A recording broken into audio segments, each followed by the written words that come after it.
Hi guys, Metal Maniac back again, and this is part 2 of my horror movie collection. Um, also, the first thing I want to show in part 2 is something I forgot to show in part 1, and that is Salem's Lot. A very amazing horror movie that was actually a made-for-TV film, just like the movie It.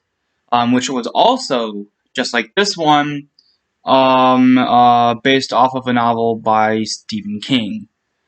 Oh yeah, this is the Blu-ray steel case, which I got not too long ago. I think like a month ago or something. I don't know. I don't keep track. Yeah, and then also you have the actual artwork here. And then on the back you have the house. And then, of course, on the inside, you get the disc. Unfortunately, this doesn't come with any special features. It's just a standard movie. But, yeah, that's okay, I guess. But yeah, Salem's Lot.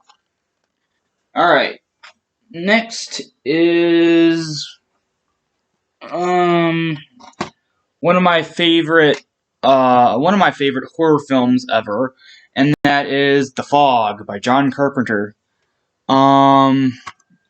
This one, a lot of people surprisingly, sort of, they don't really look over it. They just sort of say, okay, yeah, it's a thing.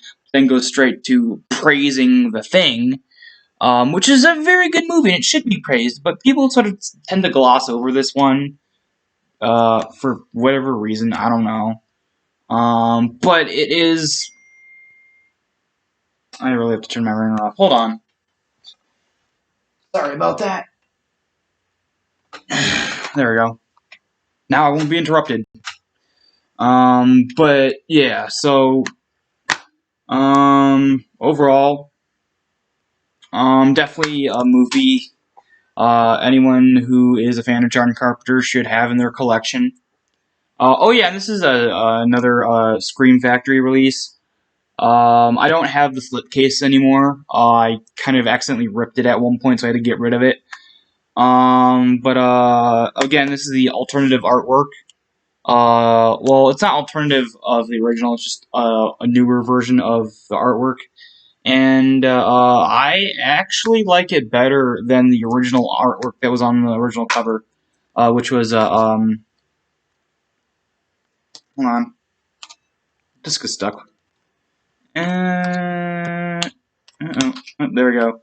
That's the original artwork, which is pretty good, but I do prefer this artwork. You have the main characters up there, and then you have the ghost pirates down there. But yeah. Next up is, in my opinion, one of the most underrated horror movies ever, and that is Dead Silence, directed by James Wan, who also directed the first Saw movie and then the Conjuring movies. This was actually not too long after the first Saw movie was released. 2006, so pretty soon after the first Saw film. It's a really, really great ghost story. Definitely, like, it has the signature twist ending that James Wan always puts in his movies. Just a really, really great movie.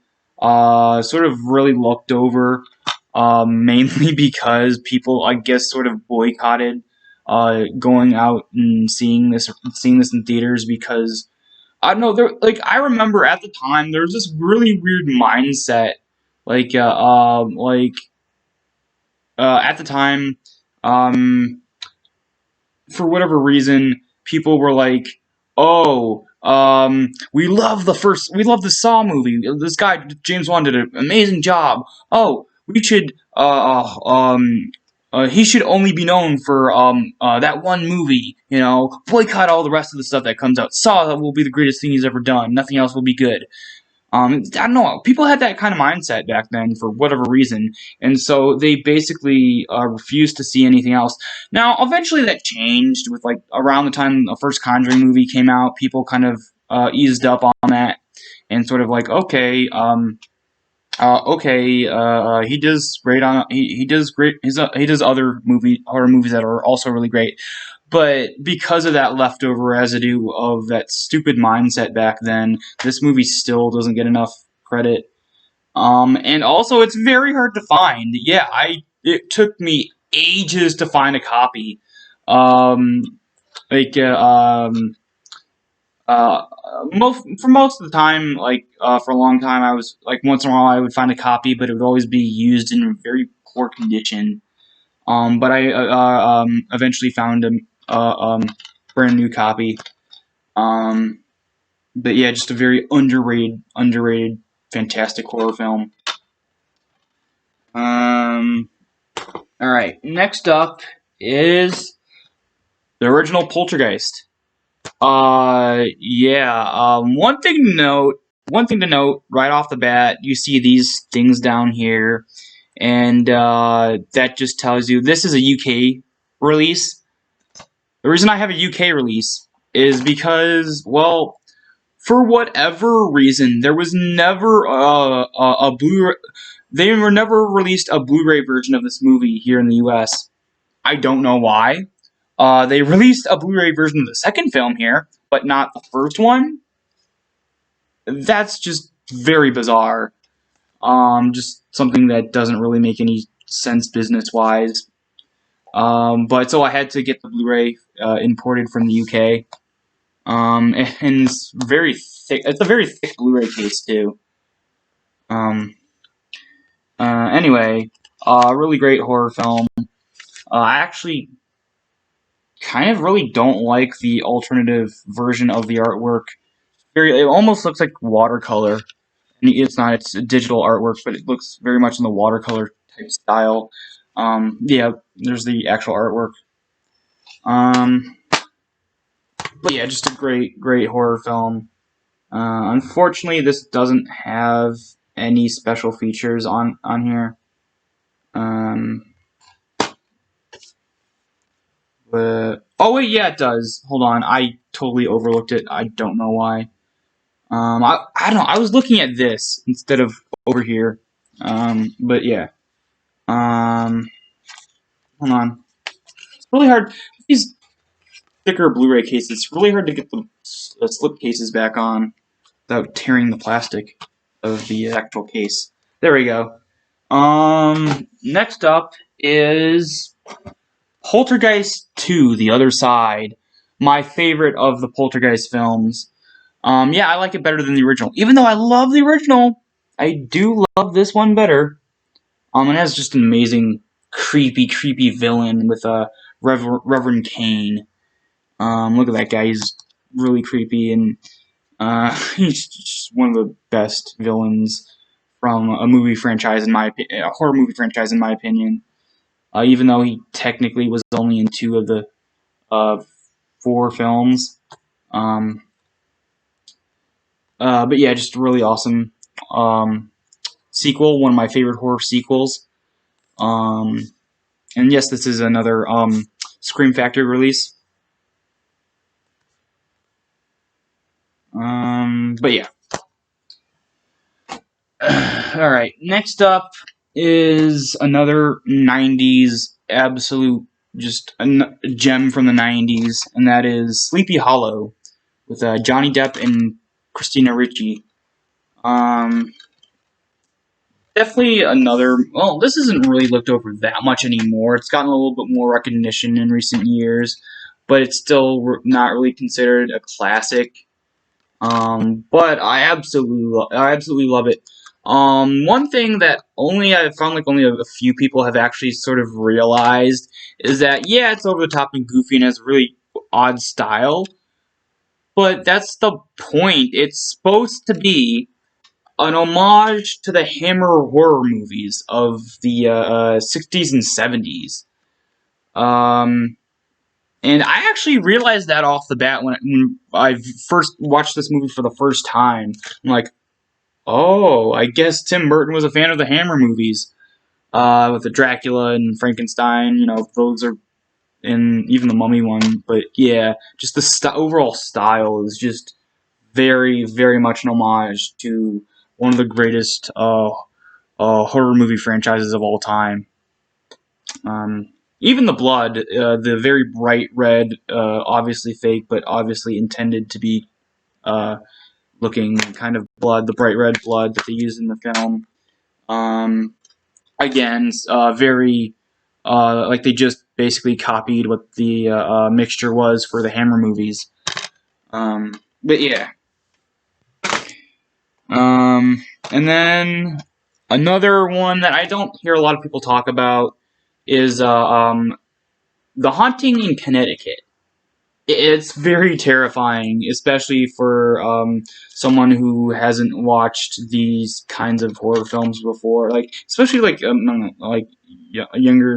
kids, not younger kids, but like I guess teenagers. This is actually kind of creepy, not like in your face way for the most part, but just the atmosphere and just the tension. The tension is the most terrifying part about this. You never know what's going to happen when. There are like one or two jump scares, but they're done very tastefully and very few and far between. Um, Actually, there was a sequel to this movie, but it was not that good. It was pretty much a cash grab. But yeah, the first one is an amazing film. Um, all right, next up is another sort of, I guess you could say, low budget independent film, and that is The Haunting of Winchester House. No, not the TV show, not the new TV show. I'm talking about this movie. Um, it's for a low budget independent film. It's done really, really well, and it doesn't really seem low budget. Uh, Oddly enough, I found this movie in a bargain bin, like a $5 bargain bin in like a gas station or something, and I was surprised how good this movie is. Like it feels like a not really a high end budget horror film, but it feels very put together really well. The acting is amazing. Special effects are really, really good for again for independent low budget film, and just an overall very cohesive and very interesting story. Um, but yeah, definitely one I highly recommend seeking out. Um, all right, next up is an absolute classic, and that is The Shining. I know there's another version. I guess one that Stephen King likes a bit more. I guess he had a hand in writing that one, but I don't know. It's not that good. This is definitely the version of the this version of the story that is the superior. The Directed by the late great Stanley Kubrick. Um, and then I guess this. Oh yeah, there's some special features on this one. Not a lot. I don't. There's quite a few different things, but yeah, definitely an absolute classic. Next up is the. Oh wait, that's. Yeah, that's it. Okay, the Nightmare on Elm Street franchise. Oh yeah, I don't have. I mean, I have. See, these are all the Blu-ray stuff. I mean, the only thing I don't have on Blu-ray is Freddy vs. Jason, which, for whatever reason, has never had a Blu-ray release, at least from what I am aware of. I do have Freddy vs. Jason on the DVD pack. This is the Blu-ray pack, but I have the older DVD pack that has Freddy vs. Jason in the box set. Yeah. Of course, the this is the Blu-ray release of the collection that, for whatever reason, oh yeah, because it omits Freddy vs. Jason because Freddy vs. Jason doesn't have a Blu-ray release. It has the original Nightmare on Elm Street. It has, of course, Nightmare 2, Nightmare 3, Dream Master, Dream Child, Freddy's Dead, The Final Nightmare, and Wes Craven's New Nightmare. It has a whole host of just absolutely just really killer special features. There's like a whole, like, you have special features on the main discs, but then you also have a a fifth disc that's all itself even more special features. But yeah, just an amazing collection. Definitely something, if you're a fan of the Nightmare films, definitely something to have in your collection. And then also the 2010 remake, which is not as bad as everyone says. Yeah, I mean, here's the thing. It's not a great Nightmare movie, but it is definitely overall just a great horror film. As an overall just straight up horror film, it's pretty good. But yeah, I will agree it is not, as a Nightmare on Elm Street movie, it's not that good. But I tend to look over that because I do really like it for what it is. Um, but yeah, and then also I have something that goes along with all that, and that is the Never Sleep Again documentary, which catalogs the behind the scenes of all the Nightmare films up until I think Wes Craven's New Nightmare. But yeah, I mean, as like, there's a lot of people in here. There's Wes Craven, Robert Englund, Heather Langenkamp, uh, Jack Shoulder, Mark Patton, Kim Myers, Chuck Russell, Jennifer Rubin, Rennie Harlin, Lisa Wilcox, Tuesday Night, Stephen Hopkins, uh, Kelly Jo Minter, Rachel Taylor, Lisa Zane, Alice Cooper. Oh yeah, Alice Cooper did a little bit of a cameo in Freddy's Dead in a flashback scene. Um, and then you had Patrick Lucer, Miko Hughes, Monica Keena, Brendan Fletcher, Ronnie Yu, Kane Hodder, Klug Gilger, John Saxon, and many more. It says many more up here because I guess they couldn't list everyone. There wasn't enough room. But yeah, just one of my favorite over like not just one of my favorite movie documentaries, but one of my favorite documentaries overall. Very good. And yeah, definitely something to get if you're a fan of the Nightmare on Elm Street franchise. All right. Next up is the Friday the 13th franchise. There's only two Friday the 13th movies I don't own. I don't own Jason Goes to Hell or the remake, but I own everything else. I own everything, all the original 8. I own, from the first one up to Jason Takes Manhattan, and then I own Jason X. But yeah. I mean, like with Nightmare on Elm Street, there's not a lot of bad movies in the franchise. Like, yeah, there are a few, very few, like maybe like 2 or 3 at the most. But for the most part, majority of these movies are really good. And this one, even though it's not that great, it's still like a so bad it's good kind of thing. But yeah. And then lastly, for this, for part 2, I will be doing a part 3 tomorrow. Because I do have a bunch of other horror movies to show you guys, but this will be the last one for part 2. And that is the first Child's Play movie. I don't own any of the other ones, unfortunately. Yeah, I own this one, but it's not my favorite. My favorite is, of course, part 2. But I will get the rest eventually, but this is the only one I have at the moment. But yeah, just an amazing horror film. Definitely, I mean, it's probably one of my favorites from the late 80s. Of course, Brad Dourif is the voice of Chucky. He will always be the voice of Chucky. Yeah, Mark Hamill voiced him in the remake, but that's not really Chucky's voice to me. Brad Dourif just brings an absolute insanity to an insane personality to the voice that Mark Hamill just couldn't quite match. But yeah. really great horror film.